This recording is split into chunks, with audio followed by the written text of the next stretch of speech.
صباح النور، صباح الفل، وصباح الخيرات. ان شاء الله نهاركم زين. ان شاء الله اليوم مع بعضنا باش نعملوا وصفه حلوه، وصفه زمنيه من التراث التونسي، لكن بطريقه جد مبسطه وبنينه. ما نحكي لكمش يجيكم مهشوش. رتب الله مصلي على النبي. وتوا ننتقل مع بعضنا الى المقادير وكيفيه التحضير.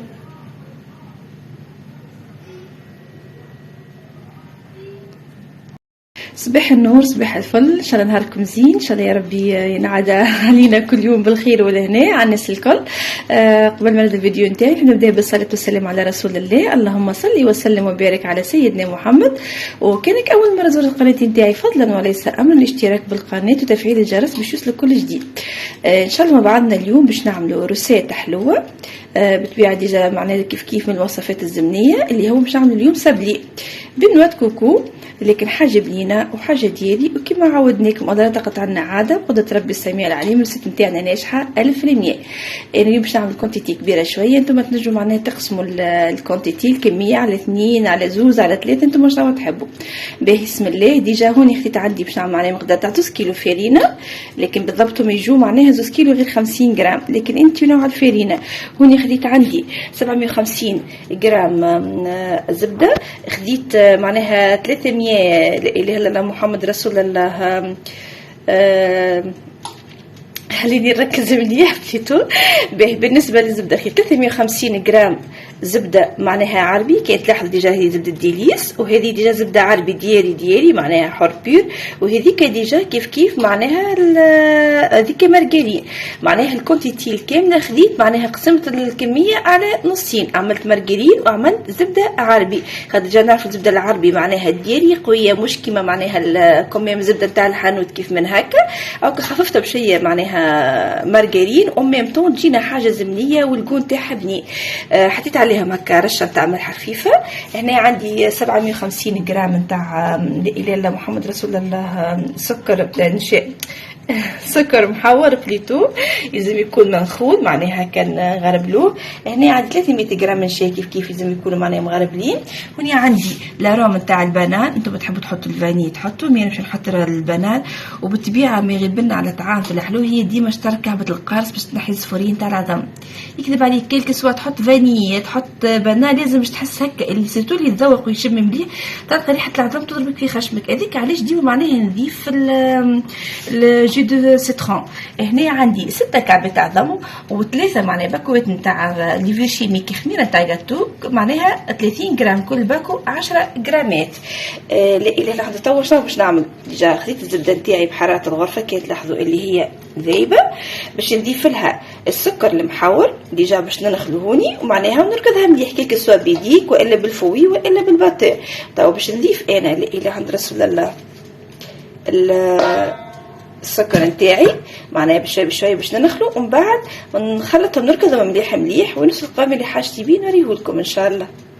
هو هنا كيف نشوف بعضنا سي كملت نخلط السكر محور على الزبده نتاعي. توا باش نركضهم مليح نخلطهم مليح لين يوليو هكا اوموجين. وقتها باش نكمل معناها نضيف كميه العظم ونشوف المرحله المواليه شنو نعمل بالضبط. كما تشوفوني ديجا معناها سي بعد ما ركبت ديجا استعملت الباتور معناها الزبده والسكر المحور. ديما معناها كميه الزبده قد كميه السكر المحور. تو باش نضيف العظم نتاعي ونضيف لهم معناها لاروم نتاع البنان لاله محمد رسول الله روح البنان، وباش نزيد معناها القارص. هنا كيف نشوف مع بعضنا ديجا بليتاب فقصت كعبة العظام نتاعي. تلاحظوا معناها اللون ذيك الاورانجي ذيك الاروم نتاع البنان، والاصفر هذاك ديجا معناها جو دو سيترون. تو باش نركضهم مليح ومن بعد باش نزيد كميه النواشف نتاعي اللي هي معناها الفرينه والنشاء والخميره، والكلهم يكونوا مغربلين معناها منخولين. وهنا سي بعد ما ركبنا العظم نتاعنا اللهم صلي على النبي. توا ديجا ماش باش نستعمل الباتور. توا باش نحطوا معناها النواشف نتاعنا باش نخلطوا ونحاولوا ما نعجنوش معناها العجينه نتاع السابلي ما نعجنوهاش، لكن كل شيء معناها يكون مدخول يلزم. هنا ضفنا ديجا النشاء نتاعنا نخلناه باش نخلطوا، من بعد باش نضيف معناها الخميره والفرينه معناها كل حاجه نضيفوها نخلطوها قبل باش معناها تجيكم سهله. لا الحمد رسول الله وما يتعبكمش. تو جيت باش نخلط النشاء نكمل خلط النشاء نضيف الفرينه بشويه بتي منخوله، ومعها الخميره تاع لي فيشيميك تاع الجاتو. يعني ديجا حبيت نوريكم معناها ديجا بديت معناها نخلط في السابلي نتاعي. كملت الكيلو الاول معناها حطيت اللي فيرشيميك معناها باكوات نخلطهم. ديجا بديت في الباكو الثاني، حبيت نوريكم معناها بليتاب من غير ما نعود نجي هكا نخلطو شويه.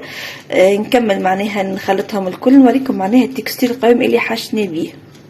كما تشوفوا ديجا بسم الله معناها اللي راني سبيت حطيت العجينه نتاعي معناها فوق البلان دو ترافاي. نوريكم هي كيفاش تتلصق. بسم الله، ما حبيتش نغسل ايدي. لازمنا العجينه نتاعنا نعملوها طريه، ما نعملوهاش يابسه باش يجيكم معناها هشوش.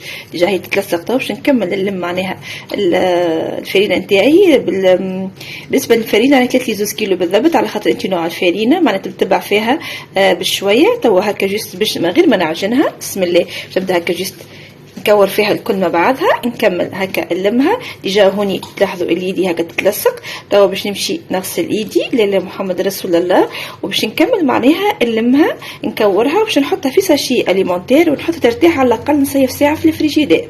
نوريكم ديجا التكستير نوصل معناها نتحضر لي حاجتي بها نتحصلوا عليها. امازلكم تلاحظوا معناها اللي الفرينه هوني راهي العجينه نتاعها تتلصق. يصفي بعد ما غسلت يديك وكورت معناها العجينه نتاعك باش تعرفها اللي هي ناجحه تبدا تتلصق في يديك. ديجا تنشوفوا مع بعضنا التكستير اللي حاشنا بها. هيك نشوفوا بعضنا سي. بسم الله بعد ما كملت معناها حضرت العجينه نتاعي. بسم الله ديجا شوفوا فيها معناها ما عادش تلصق. نوريكم هذا معناها راهي العجينه نتاعنا ناجحه. للامانه راني نسيت اللي ديجا نحيت 50 غرام من دول كاش من بكري قلت معناها اللي يستهلك 2 كيلو، لكن انا معناها استعملت بالضبط كيلو 950 غرام. بالنسبه للفرينه معناها راكم انتوما ونوع الفرينه تتحكموا فيها بشويه بشوي. طب باش نحطها في ساشي اليمونتير ونخليها نص ساعه في الفريجيدير ترتاح. من بعد نرجعوا باش نشكلوهم. لو طول باش نبداو احنا نشكلوا فيها باش نحط الفرن تاعي يسخن. هنا سي حطيناها في ساشي اليمونتير. طب باش ندخلوها للفريجيدير. وهنا كيف نشوف مع بعضنا سي بعد ما ريحت معناها العجينه نتاعي. انا للامانه خليتها ساعه من زمان. ابارتير من نص ساعه معناها تنجموا تخدموها. مي انا خاطر ديجا كنت لاهيه شويه خليتها ترتاح معناها بزيت تعاوني اكثر. ديجا خديت بابي كويسون معناها باش ناخذ كل كويره باش نفردها معناها في وسط البابي كويسون بالقلقال معناها السمك نتاعها يكون جويد. ديجا خديت الفرن نتاعي سخون على 170 درجه وخديت بابي كويسون معناها فرشته في الطبق نتاع الفور. تو باش نبدا معناها بحلين البات نتاعي وباش نشكلهم ونخليهم يطيبوا، لكن ما نخليهمش يحمروا معناها جست هكا يدوب ما يشد رواحهم. ماذا بينا نخليهم البيض ليهم نيين وليهم معناها احمر. وهنا كيما نشوف بعضنا سي خديت الكويره الاولى ديجا معناها فردتها بين دو بابي كويسون. بسم الله نوريكم معناها الكويسير لازم يكونوا مشخشين.